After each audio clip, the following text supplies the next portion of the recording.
as a community can do better. What do you want to tell your children about this moment? We need reforms.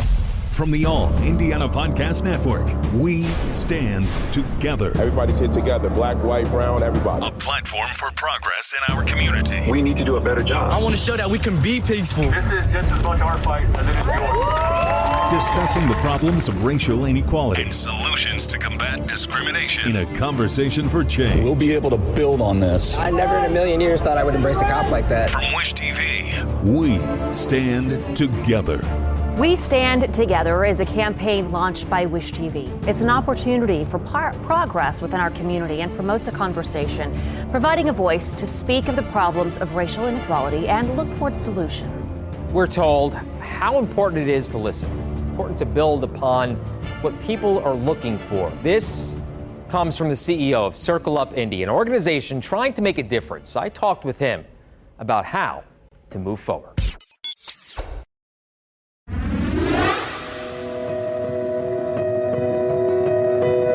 James Wilson is a person that is not only speaking a dream, he's making it happen. From peace festivals to community backpack giveaways to marches for peace, with the community, he stands, urged on for what he believes.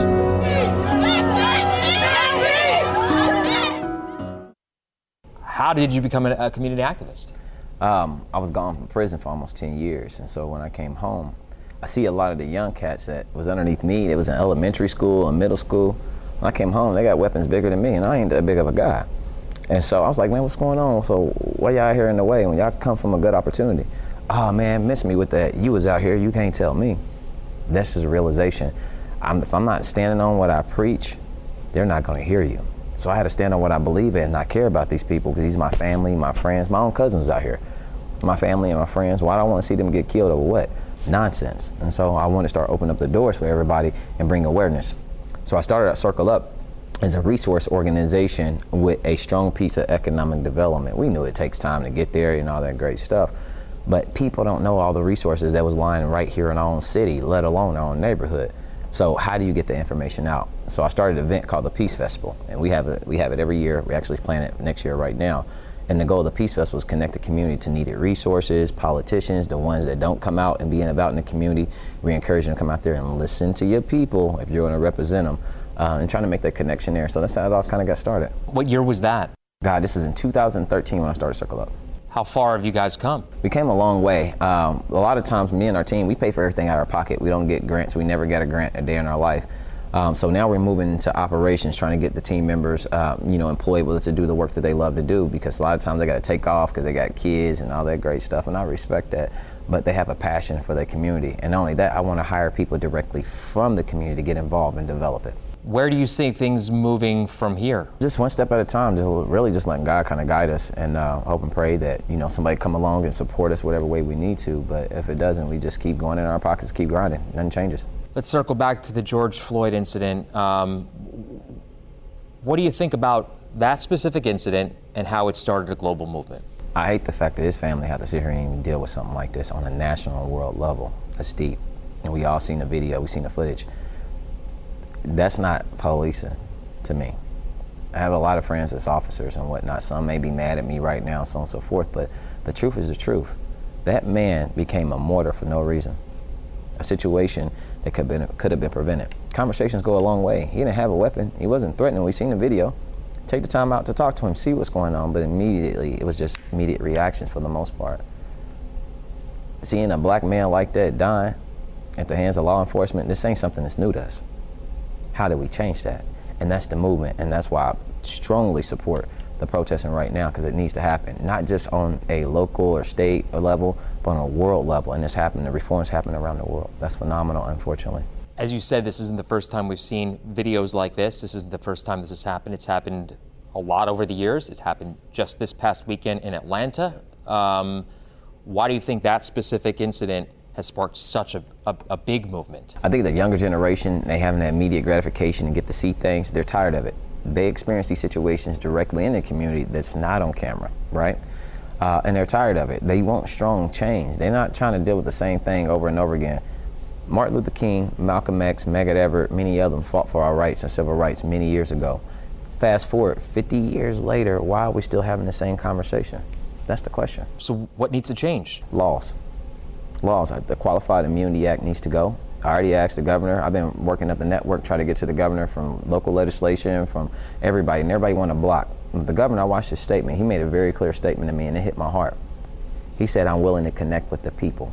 Willing to connect with the people. I'm not saying he's a bad dude, don't know him from Adam and Eve, but willing to connect with the people is getting down on the pavement out here and connecting with them. Not with your security team, not being afraid. You can't be afraid of the people that put you in office that you serve. Do you think things are getting better? I think it's progressing.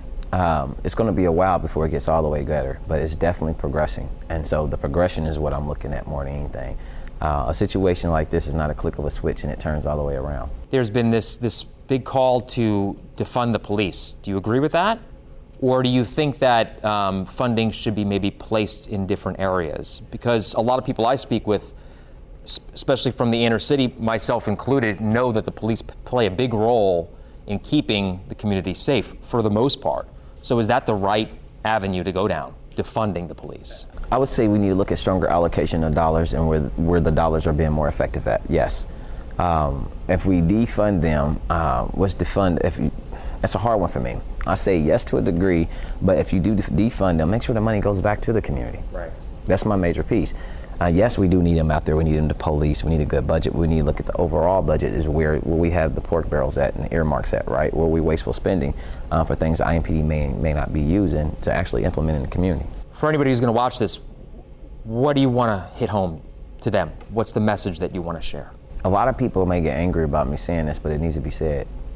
We have the right to voice our opinion, but it goes back to how we do it. Go in there with a strong agenda, right? Know your laws, know how everything works, policies, and so on and so forth. So that change that you're looking for, and I really hate using that word change, the evolution that you're looking for things to continue to evolve, you go in there with a full focal understanding of what needs to be accomplished. Therefore, you're coming out with a strong, effective, and direct resolution. Where do you see yourself in maybe 10 years? I don't know, really. I don't know, wherever God takes me. I'm kind of like a floater. I really don't really plan too much out. I don't know. I just want to keep doing the work that I do. I want to make people happy and open up doors. So, like, if I can do that, I'd die the happiest man in the world, because there's a lot of great ideas and initiatives right in our own community that we're not even looking at. Anything else you want to add in that maybe I'm not asking? I would say to the young people, continue to stand up for what you believe in, but do it the right way and have faith in your cause and never let nobody down you, but be willing to work with everybody, because if we work collectively together, you can make one heck of a difference. Well said. James doing a lot of good work out there. Our We Stand Together series will continue to air this week on News 8 at 10 o'clock, and you can also see all of our profiles online at wishtv.com. From Wish TV, we stand together. Watch, read, listen, and be a part of the conversation online at wishtv.com and when you follow Wish TV on Facebook. Find more episodes of We Stand Together and other podcasts from Wish TV online anytime at allindianapodcastnetwork.com. allindianapodcastnetwork.com.